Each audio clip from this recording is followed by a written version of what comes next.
কি হলো আমাদের যে আজকে সারা দেশের অবস্থা এইটা হয়েছে, সিলেটের এই অবস্থা হয়েছে।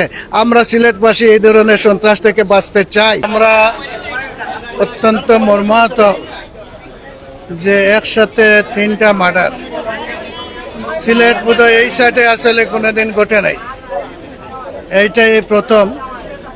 এজন্য আসলে আমরা গোটা সিলেটবাসী মর্মাহত। দেশের আইন শৃঙ্খলা কি অবস্থা আছে এইটারই এটারও প্রমাণ।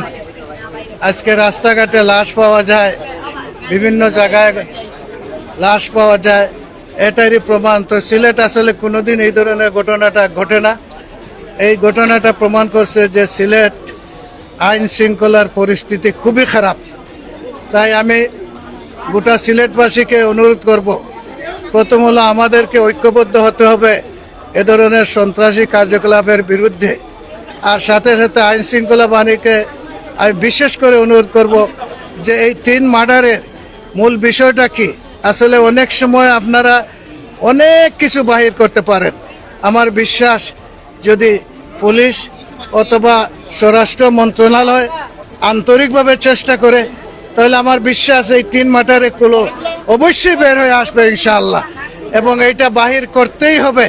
এবং সিলেটবাসীকে এই সমস্ত সন্ত্রাসী কার্যকলাপের বিরুদ্ধে পাড়ায় পাড়ায় ঐক্যবদ্ধ হওয়ার জন্য আমি উদাত্ত আহ্বান জানাচ্ছি।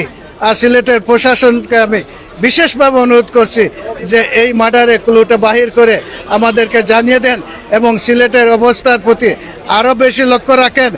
কি হলো আমাদের যে আজকে সারা দেশের অবস্থা এইটা হয়েছে, সিলেটের এই অবস্থা হয়েছে।